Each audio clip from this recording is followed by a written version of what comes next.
Audio Jungle.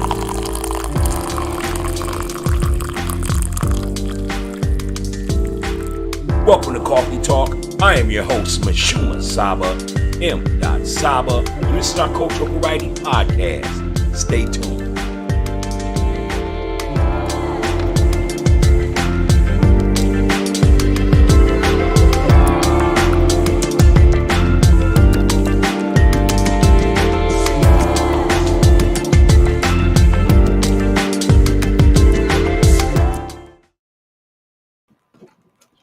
Peace, peace, peace, peace, peace, peace, peace. And welcome to the show, Coffee Talk Podcast. This is Coffee Talk Podcast, a cultural variety podcast show. And I am your host, MISHUMA, SABA, M.SABA. And this is our cultural variety podcast. Welcome, welcome, welcome, welcome, welcome. I am happy to be here. I got to admit, though, man, it was hard putting this show together. This weekend has been strange. You know, Friday I got a lot of rest. I thought I was going to get out to socialize a little bit because I do work hard, mostly all during the week. But Friday I rested up. And one of the things that you know what? Hold on one moment, please, because I do podcasts and this is live, but my kids are interrupting my podcast show. So just hold on one moment. I'm going to go ahead and hit you with a 30-second, and I'll be right back.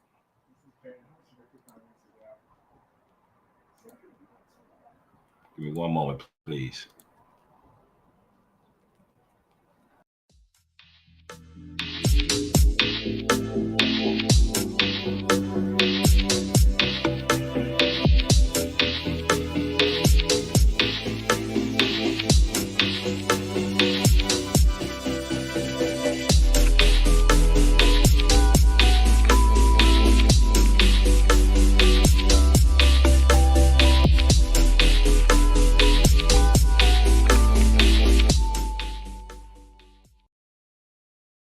All right, welcome back. Welcome back to the show, Coffee Talk Podcast. This is the Cultural Variety Podcast show. And again, I am your host, MISHUMA, SABA, M.SABA. And this is the Cultural Variety Podcast. I have to apologize to my viewers and our supporters for that interruption. But we are back. And just going back into what I was stating before I left off, man, I was really interested in this weekend. The weekend went left for me, though. You know what I'm saying? It was really BS. I was around a lot of silly issues that should be beneath giants. You know what I mean? Grown men shouldn't be having small, sensitive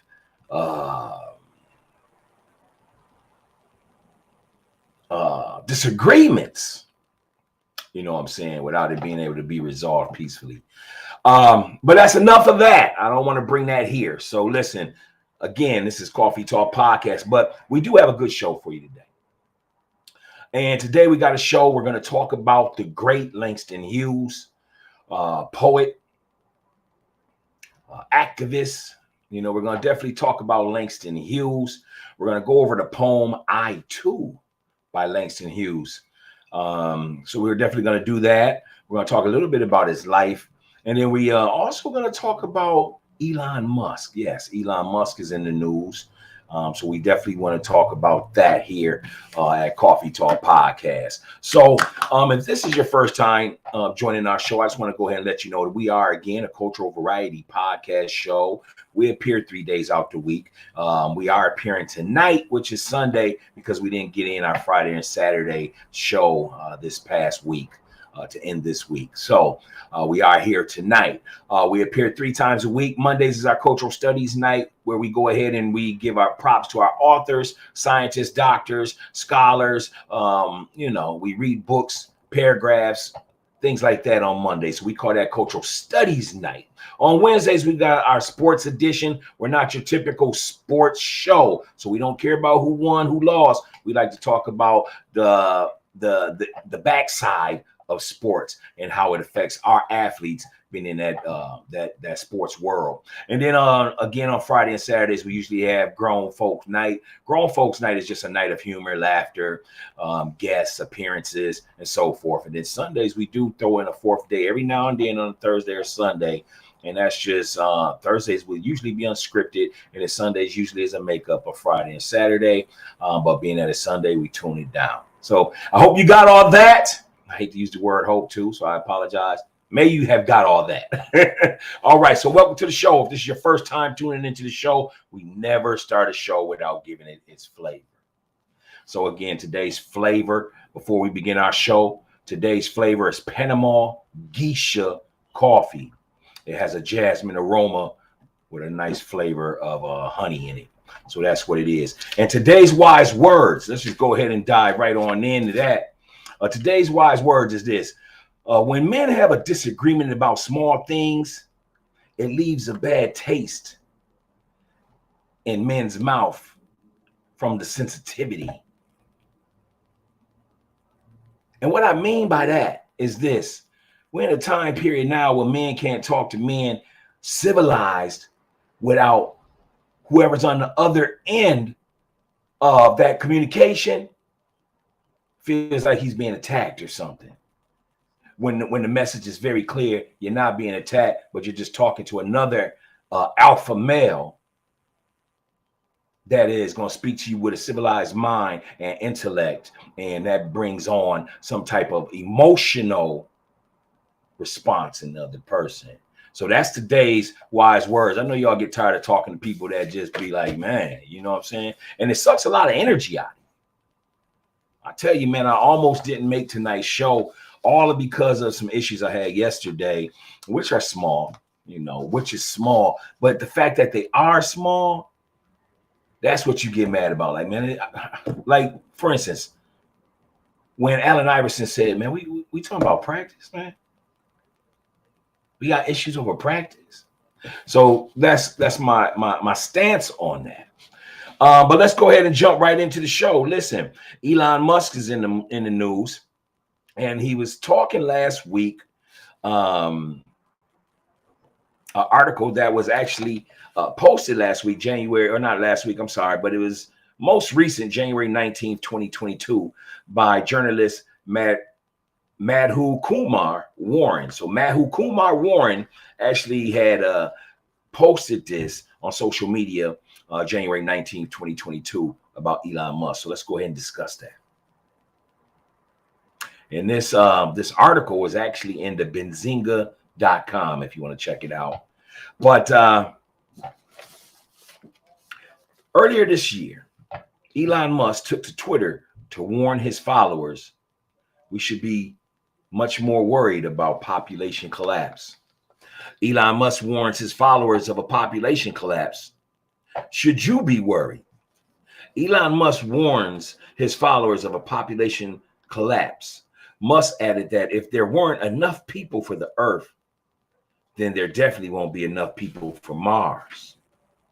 So, is population collapse something we should be seriously worried about? Musk referenced the United Nations numbers that estimated nearly 10 billion people on the planet by 2050. Musk called these numbers nonsense. Birth rates have declined in a lot of developed countries, including the United States, but birth rates are cynical and declined in large part during the COVID-19 pandemic. Listen to this stuff clearly, man. Musk also chimed in recently about the COVID-19 baby bust and the lack of children as issues. A related link, Elon Musk tweets on the pandemic baby bust, why a lack of kids is the real problem. There are some concerns. Shanna Swan, who is an environmental and reproductive epidemiologist and professor at Icahn School of Medicine in Mount Sinai in New York. Swan's book, The Countdown, hit the shelves on February 20th, 21st, where she states, Swan outlined the various ways chemicals and endocrine disruptors have lowered sperm counts throughout the last century, threatened humanity's chance of survival. These chemicals are found in common aerosols and plastics. By some measures, sperm counts in the West have dropped as much as 50%. Are y'all listening? Are you really listening? This all sounds concerning, right? Doomed is kind of an emotional word. It's not a scientific word, right? Swan said in an interview with GQ. But let me tell you what I think. I think that sperm counts are really low in many places in the world, and people should be very concerned. Yes, I take it seriously. Am I panicking? No. So why isn't she panicking? Swan explained that while there are products and habits which have decimated the population's sperm count, the reverse was also true. Swan suggested there are things we can do to alleviate and even reverse the harmful effects of chemicals. Swan wrote about one man who was a regular sperm donor. One day he was told his sperm count didn't pass the threshold for him to be a donor. He was one of the prime donors, and then suddenly he didn't make the cut. And they said, "What's up?" And he said, "Well, let's see. I changed jobs. It's more stressful. I have a new girlfriend. She smokes," and so on.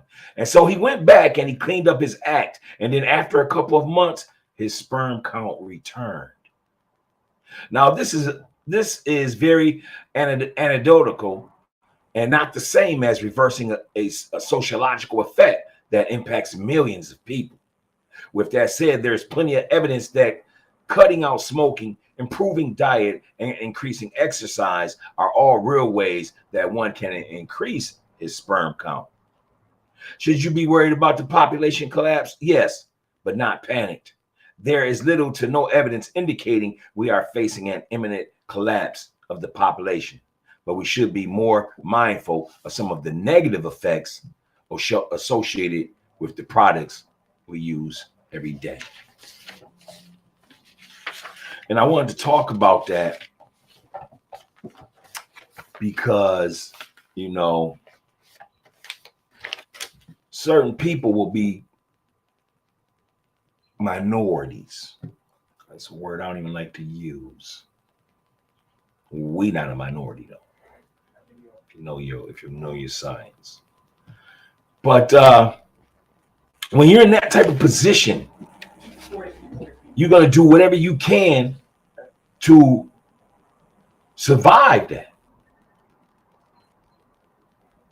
Dr. Francis Quest Wrestling speaks about that in the ISIS papers.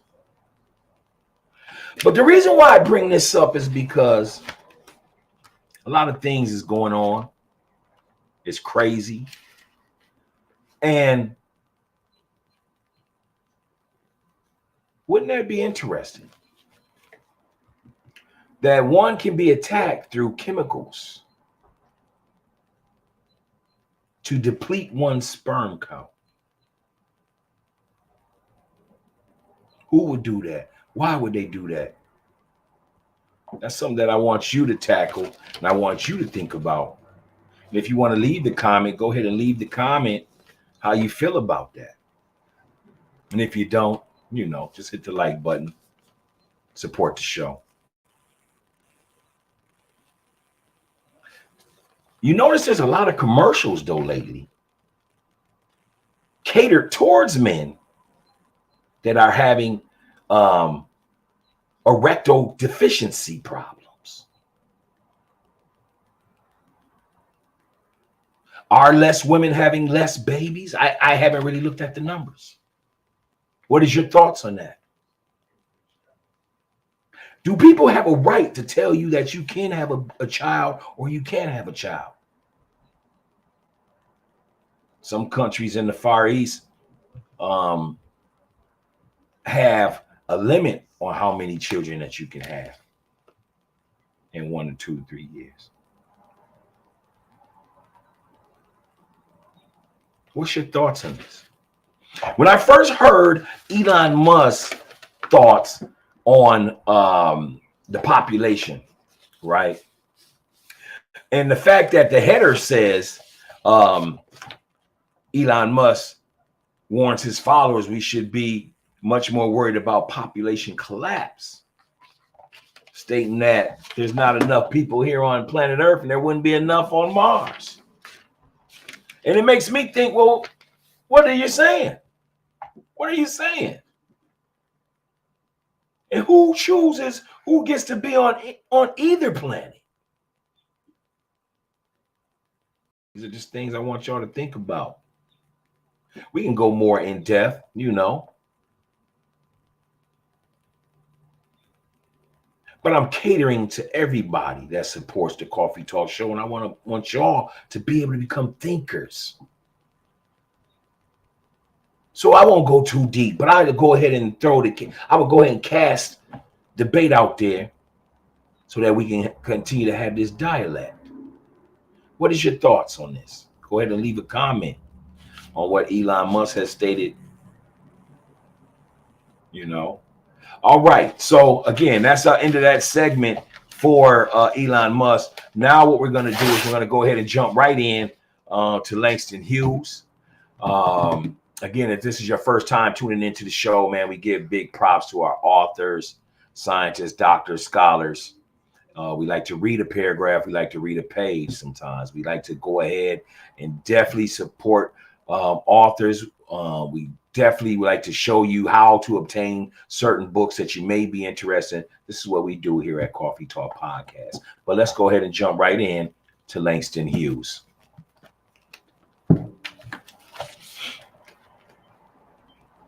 Langston Hughes was born 1902, and he went to his essence in 1967. Let's talk about him. Langston Hughes, for more than 40 years, Langston Hughes demonstrated a prestigious and protein talent, succeeding equally at poverty, fiction, autobiography, journalism, drama, essay, translation, and works for children, and maintaining throughout his lifelong literary career a genuine and deep affection for the masses of his people. He was born in Joplin, Missouri. He lived as a boy in Lawrence, Kansas with his grandmother, whose husband had died in John Brown's raid on Harper's Ferry, and who inspired him with tales of his self-reliant forebears. Though my grandmother's stories always life moved, he wrote in his autobiography, The Big C, they moved heroically toward an end. Nobody ever cried in my grandmother's stories. They worked, or they schemed, or they fought, but no crying. When my grandmother died, I didn't cry either. Something about my grandmother's stories, without her having said so, taught me the uselessness of crying about anything. He then moved with his mother through a number of cities in the Midwest, including Detroit, Topeka, and Cleveland. During this time, he recalled books began to happen to me, and he wrote his first poems while still in high school. He read furiously and writes movingly of his discovery of the power of literature to affect people universally. I will never forget the thrill of first understanding the French of de Maupassant. All of a sudden, one night, the beauty and the meaning of the words came to me. I think it was de Maupassant who made me really want to be a writer and write stories about Negroes. So true that people in faraway lands would read them even after I was dead. After high school, Hughes spent 2 years in Mexico with his father, and then, because he wanted to see Harlem, the greatest Negro city in the world, in 1922, he entered Colombia, which he left after a single unhappy year to begin a 4-year journey around the world as a seaman. Symbolically throwing his books overboard as the journey began, he traveled to Africa. My Africa, motherland of the Negro peoples, and me a Negro, Africa. The real thing to be touched and seen, not merely read about in a book. He had published his first major poem, The Negro Speaks, of Rivers, in the crisis that year. The Crisis was a newspaper. And he continued to write that journal, Opportunity, and others while he traveled. In 1925, he returned and entered Lincoln University. During his years at Lincoln, he spent summers in New York at the height of the Harlem's Renaissance, that period when the Negro was in vogue. He recalls in his autobiography, "I was there. I had a swell time while it lasted, but I thought it couldn't last long. For how long could a large and enthusiastic number of people be crazy about Negroes forever?" In 1926, he published his first volume of poems, The Weary Blues, which the infectiousness of Black folk culture, blues, and jazz. And the following year, Fine Clothes to the Jew. In his famous essay, The Negro Artist and the Racial Mountain, included here, he defends the culture of the low-down folks, the so-called common element, as fertile ground for the artist. Jazz to me is one of the inherent expressions of Negro life in America, he writes. The eternal tom-tom beating in the Negro soul. The tom-tom of the revolt against weariness in a white world. A world of subway trains and work, work, work. The tom-tom of joy and laughter. He soon demonstrated the diversity of his talent with the publication of his novel, Not Without Laughter, in 1930. The collection of stories, The Ways of White Folks, in 1934. And the play, Mulatto, which began a year-long run on Broadway in 1935. During the 30s, Hughes, like Richard Wright and others, was attracted to socialism. Though he never joined the Communist Party, he wrote frequently The New Masses and traveled to the Soviet Union and Spain. But he abandoned the left in the early 40s. He made his home for the rest of his life in Harlem, the vivid backdrop of his long poem cycle, Montage of a Dream Deferred, from which Harlem is taken. For 20 years, he wrote a column based on the folk character Jesse B. Simple, or Simple, a sort of Black everyman whose observations combine mother wit, cynicism, naive, and insight. The popular pieces were eventually collected into 5 volumes, and many critics find them among Hughes' best work. Hughes collaborated with Zora Neale Hurston on the play Mool Bone, which resulted in their falling out. And in 1947, he acted as a lyricist in a collaboration with Kurt Weill and Elmer Rice in the avant-garde classic Street Scenes. Hughes remained active until his death in 1967, and in his later works included the stories in Langston to Keep from Crying in 1950. A second volume of the autobiography, I Wonder as I Wander, in 1956, selected poems in 1963, and a second novel called Tambourines to Glory in 1959. Fight for Freedom, story of the NAACP in 1962. The stories Something in Common and poems Panther and The Lash, both published in 1963, and a dozen books for children.